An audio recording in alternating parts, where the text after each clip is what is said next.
He's got his final YouTube quarterback breakdown for us. But first, a word from Monarch Money. If you ever checked your bank account and wondered, where'd all my money go? Between dining out, online shopping, and entertainment, it's easy to lose track. That's where Monarch Money comes in. It's your personal CFO, giving you full visibility and control over your finances. Monarch Money isn't just a budgeting app. It's a complete financial command center where you can track all your accounts, investments, and spending in one place.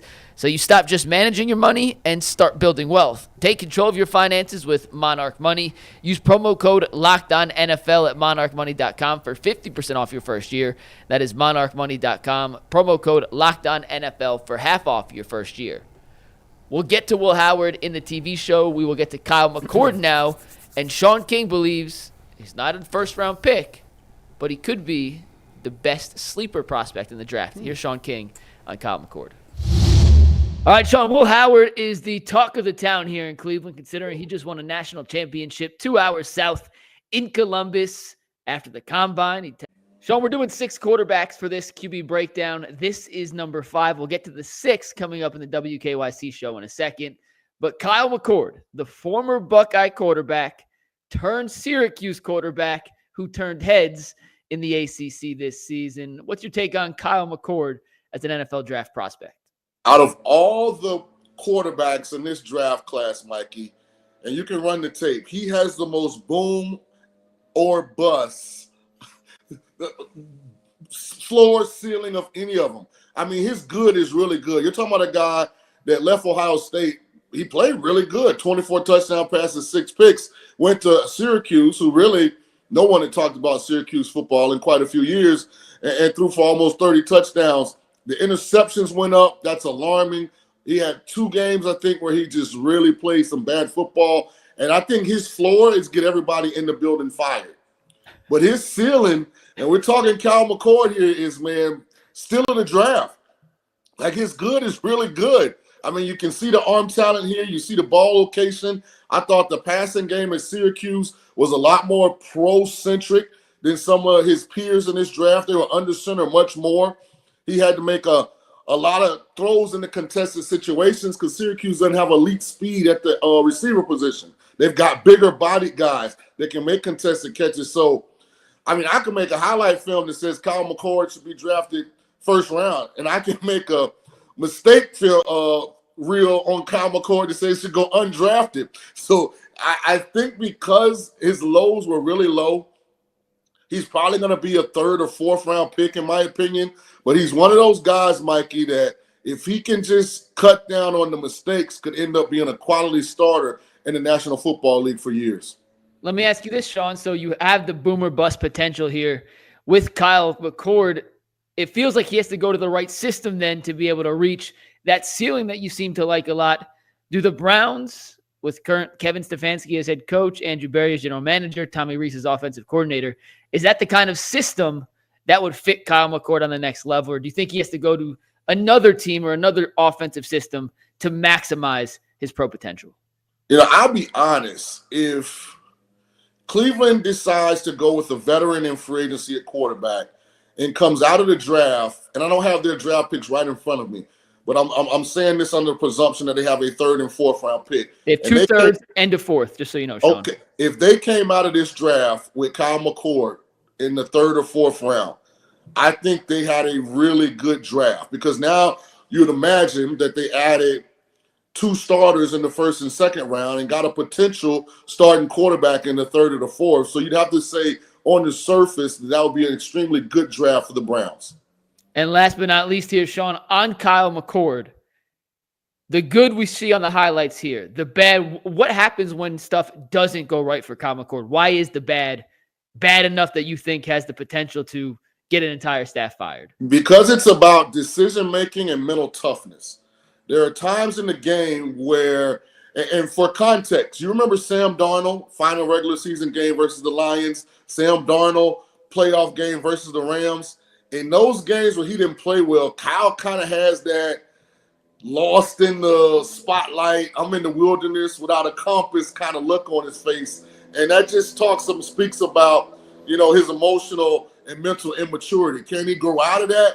He's a guy that's only started 2 years as a quarterback in college. So he doesn't come in with, this vast wealth of experience. So he still, has some growth potential in those areas. So I think it can be fixed, but it is an alarming thing. And then the decision making.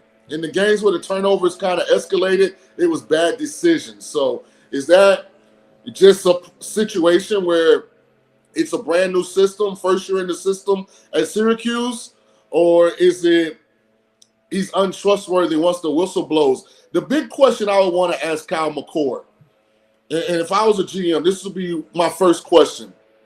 Why not go back to Syracuse? I really want to know what his answer is for that. Second year in that system, probably would be top 5 preseason in the Heisman voting, could potentially play his way into a legitimate first-round quarterback, based on the evaluations of the majority of teams. I would really be interested in what his answer to that question would be. I like that question. It is a good question. I'd like to hear the answer. I think I know the answer. You ever been to Syracuse in January? Woo! I have. It's not fun. and you ever and his agent is like, hey, you see this draft class right here? Yeah. I mean, they talking about taking Dylan Gabriel. Like we can get in here and at least get a third, fourth, second round pick. Like all depending on how your pro day go. I mean, there's not that many great quarterbacks in this class. Now next year, the way everybody painting it, you got Montana in this class. You got both of the Mannings, Eli and Peyton. Well, the thing is, you would be rolling the dice if he returned. Yeah, right. And so when you've got a bird in the hand, don't gamble it. And because he could go back and he could have a colossally bad season and not duplicate what he did last year, and then his stock goes down. Yeah, they already. So I think it was the right move. They already got their picks for next year, fellas. Like, ain't nobody getting no more headlines. The Nussmeier kid, he's already up there. Like, it's a wrap. What I most love is, and I love Shaun, but no matter what happens with this kid, he's going to be able to 5 years from now say, I told you he's going to get everybody in the building fired. Like, that's an all-time good line. That was the funniest line that he's ever had. It's like his floor is he gets everybody in the building fired. and that's support staff. Too. Everybody. Like that's like clerical, janitorial services. You're gone. The guy that stocks the vending machines, they get him too. Parking attendant. Yeah, that's messed up, bro. Yeah, when I think about Kyle McCord, remember this. If not for a missed makeable field goal, he brings a national championship to Ohio State too. Yeah. Now, I know that was the semifinal game against Georgia, but they go on to win the national championship, as Georgia did, in easy fashion, because that was the national championship game for my. They beat TCU in the crushed championship. TCU. Ohio State, and Ohio State most likely would have crushed. They would have done the same thing. So when it's almost revisionist history, and I've heard Buckeye fans say this. Well, he washed out here. Did he? He lost to Michigan. Lost one time. Well, so did Will Howard. Hey, so my point is, if the kicker makes the kick, he has the same thing on his resume that Will Howard has on his. Yeah. What I would have loved to have seen was to him transfer to a Big Ten school, and here's why. Yeah, his numbers were pretty good last year, and people say, and he did it without premier talent. Yes, he did it against not premier talent. I would have liked to seen him gone to a school in the Big Ten that was going to play real high-level competition and then see what he could have done numbers-wise. Well, he ain't crazy, Jay. No, I know. He made the right decision. He was like, I'm going to go. I'm going to go to Syracuse. It's a Power 5. We play Boston College. We play North Carolina. We on TV. It's good enough. I could put me some numbers up. And he did. And I can say, well, I got good tape with Marvin Harrison, too. Do you want to go look at that? He's a smart man. Man. Where do we think he's going to go? Let's throw a number out. What round do you think Kyle McCord's going to go? 4. 3. I think 3 too. Because quarterbacks typically there's a run on them and they go higher. So I think, and listen, the Browns might take a quarterback. They might take one at number 2, and they might take one in the 3rd or 4th round. Gee, that was my question for you. Yes. Let's just say the Browns take Sanders at 2 and come away with McCord in the 3rd, 4th round. Is that a win for Cleveland? Yeah, listen, whatever they want. Listen, if I've said it's a smorgasbord at the end. Like, listen, if I'm gonna get 1 at 2, right? That's great.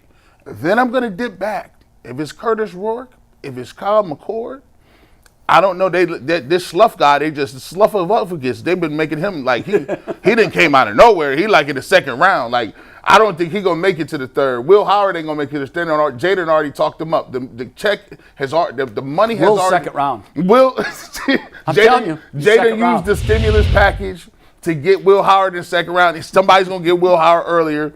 Listen, but yeah, I'm definitely and Milroe ran a 4-something, like a 4.2, or 4.3 or whatever it is. His grade is too high now too. He's not gonna make it past the second. Jackson Dart is first round pick, 15. He might be top 10. G. Kuiper had him going 9 in his last mock draft. I'd be telling you. Yeah, so I'm good with taking one of these dudes. They'll probably go third round. Give me another one. I mean, we still got some time on this. How many quarterbacks do you think go in the first round of this draft? 5, 4. I think 4. Yeah, 4. I think 6 4. last year, right? Was It was 6 last year, yeah. 6 I in the mean, top 12 but, last but year. Bo Nix was 12. Correct. And 4. that was it on quarterbacks in the first round. I'd say 4. I think it ends up being 4 too. Cam, Shador, Dart, and Shook. Yep.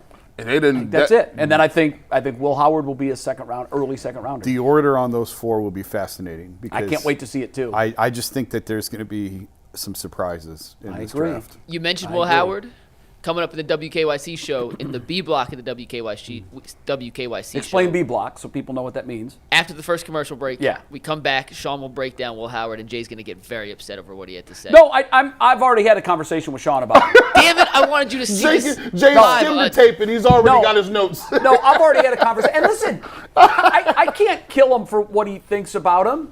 All I can say is, and this is what makes it so fascinating, and Jason, you're right, with this thing could go any number of ways. Yeah. What makes it so fascinating is, for every Shaun King, Shaun does not like him, there's a Kurt Warner. Now, I don't want to compare Shaun to Kurt when it comes to football acumen. Kurt has a Super Bowl and is a Hall of Fame caliber quarterback. Shaun also has a Super Bowl. He played in a Super Bowl. There you go. Hey, that's the way you stand up for your man. And in fact, Shaun's my guy. I got to get Shaun's back. Stand up for your no, man. listen, no, Shaun, if anybody's, Shaun belongs to Which me. one was drafted? Which one of those two got drafted? And you That's know another what? one. And listen, Feather in the cap. Point McNuggets. No, now here's the thing. That just makes my argument. So coming out of college, and by the way, Shaun had a great career at Tulane. They were undefeated his senior year. Yes, they were. Kurt Warner went to the Barnstormers. He Yeah. went to the Arena Football League. The Rattlers That's or what something. makes this so fascinating. I'm just saying, one of the two was Kurt bagging Warner goes groceries on after college. the to other win wasn't. one Super Bowl and really should have won a second Super Bowl and had a Hall of Fame career. Shaun King damn near took the Buccaneers to a Super Bowl. Yeah, it was wild. Was this close? I mean, it was so close they changed a rule that has forever changed on Bert Emanuel's catch drop that would have put the Bucs in position to beat the Rams, Kurt Warner's Rams. So there's both of them I hold both in very high esteem. When you listen to Kurt talk about Will Howard, you're not sure if he's talking about Will Howard or Peyton Manning. He loves him. He looked at his tape. He said he makes every single throw with consistency that he needs to make at the next level. We got to get two things in. We're going to talk Will Howard in depth in the KYC show. So if you want to hear Will Howard talk, make sure you tune in at 12:30. It'll be on our YouTube page as well, but make sure you tune in, catch it on the WKYC show. But guys,